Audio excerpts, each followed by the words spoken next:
suspect! Coming to get you, Bobber.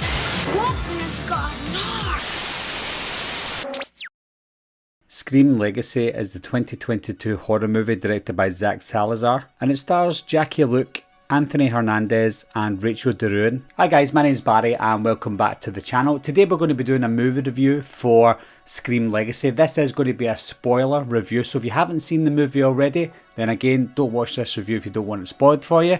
If you don't mind spoilers, or if you've already seen it, then continue watching. In this fan film set 22 years after Scream 3, the daughter of Sidney Prescott returns to Woodsboro and is terrorised by a new Ghostface killer. So like all fan films, there is going to be some negatives because it is a fan film after all.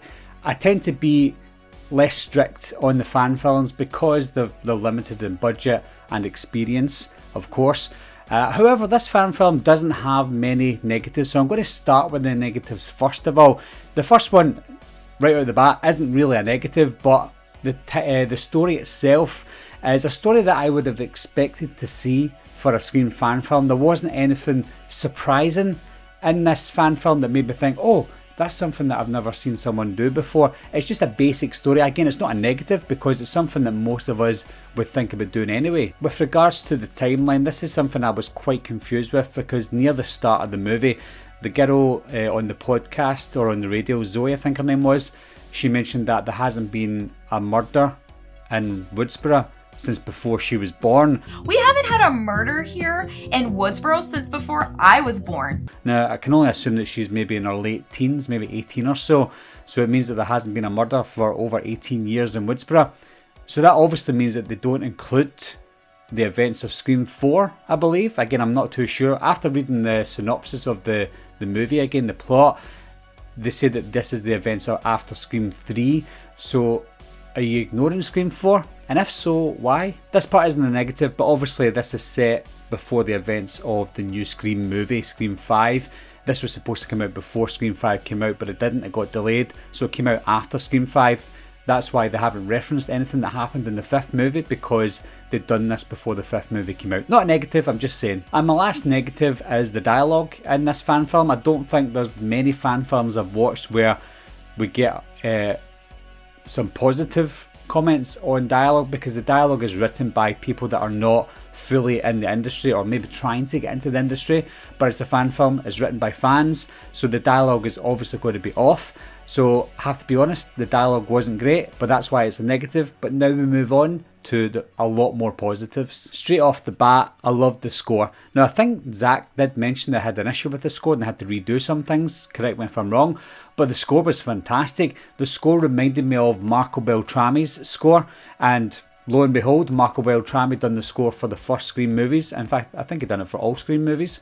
So it had that Marco Beltrami vibe to it. Now, I'm no stranger to Halloween H2O. All of you know that I love a Halloween H2O. I love the score in H2O because they reused some of Marco Beltrami's score from the Scream movies. So when I was watching this movie and heard that score, although it wasn't Marco Beltrami, it sounded an awful lot like him. I'm assuming that they were going for that vibe because they got it down to a T perfectly. There wasn't that many meta nods in the dialogue, of course, but in the movie itself, which is fine because it's hard to do that, especially if you're just a fan making a fan film. But there were some nods to Scream movies and obviously Wes Craven. In the first Scream movie, you've obviously got Halloween from 1978 playing in the background of the finale of Scream. In this one, they've got another Wes Craven movie. It's A Nightmare on Elm Street playing in the background this time of the finale of this film. A nice little touch, sort of like a meta moment. If we look at the acting in this film, I think the acting was pretty damn good. No negatives for the acting this time for a fan film, which is great. Katie was fantastic.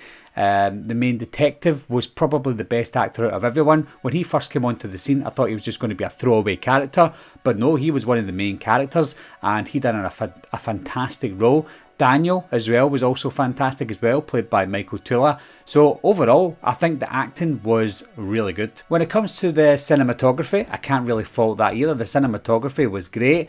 I liked the mood lighting, I liked the location shots, I loved the house that they were in. I think they used that for Halloween Night that JP DiStefano used for his movie. So the locations were on point. The only issue that I had with the locations, again you're obviously limited, was the beginning took place in an office when I would have preferred it to take place in the house. But again, that's not really a negative because the location that they shot in was movie quality. Let's talk about the font. It's something very simple. The typography, the font of a fan film sometimes makes or breaks your fan film when it comes to the actual movie itself. When you see the title card coming up or even the end credits, it has to be on point to be believable, because there's a lot of fan films out there that don't use the proper fonts for the movies that they're trying to make a fan film of. This one was perfect. You know, the font that they used at the beginning and the end was exactly what I would have used for a fan film of a Scream movie. So props to the guys for doing that. Every little detail helps. We're getting into the spoiler territory now, guys. So again, the pre-warning. The ending of the movie was great. I think the ending of the movie played out exactly like a Scream movie should and does play out, with the whole reveal of the character letting the audience and Katie know that they're crazy. They weren't like they were at the beginning of the film. They changed, they snap. So all of that is present in this. We've also got that whodunit moment where people are popping up and you're thinking, is that the killer? Is that the killer? Why is that person? Why would that person be the killer, etc.? You got all those questions near the end of the movie. Now, the killer is revealed to be Daniel. And when they were showing you, I'll get on to Daniel in a second, throughout the movie, which I loved, was there's a lot of callbacks to the legacy characters, a lot of images and mentions of the legacy characters like Stu, Billy, Gail, and obviously Sydney.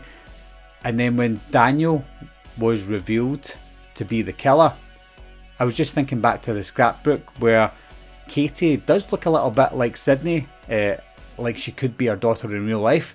But when Daniel revealed himself, when Michael Chula revealed himself, I don't know if you've heard this before, Michael, but you do look like Roman from Scream 3. So when he revealed himself, I thought he's going to be Roman's brother. And it turns out he wasn't. He was actually Billy Loomis's brother. So it's a great Easter egg in there. But I also thought, is he going to be something to do with Roman? Because something that I noticed in this is they show a lot of love for Scream 3. I don't know if it's because it's a direct sequel to Scream 3 and they're forgetting Scream 4, if that's the case. But it seems like they're showing a lot of love for Scream 3. The detective's first case was the Cotton Weary case when Cotton got killed. Just a lot of tie-ins to Scream 3. I'm not a massive fan of Scream 3, but I love the love for that movie because it is a decent film. Sort of like Braden Timmons' fan film, The Haddonfield Nightmare. He's got a lot of love for Halloween H2O, and so do I. So he branched off in the Halloween fan films and made that, whereas this one felt like a branch off of all the other Scream movies, because anyone who wants to do a Ghostface film, they always do it based on Scream 1, Scream 2, or the latest Scream movie that comes out, whereas this one is a direct sequel to Scream 3. It's quite unique. And finally, let's talk about Ghostface. Ghostface was played by JP DiStefano, and I like that they do the exact same thing in this as they do in the movies, where the actors don't play Ghostface, it's a stuntman that plays Ghostface, and although JP is an actor and a really good one, he plays the stunt person for Ghostface, so it is great. And every time I see Ghostface, it feels like it is the real Ghostface from all the other Scream movies, the way he looks around, the way he moves, his quick movements, his all of a sudden movements, he's running past things.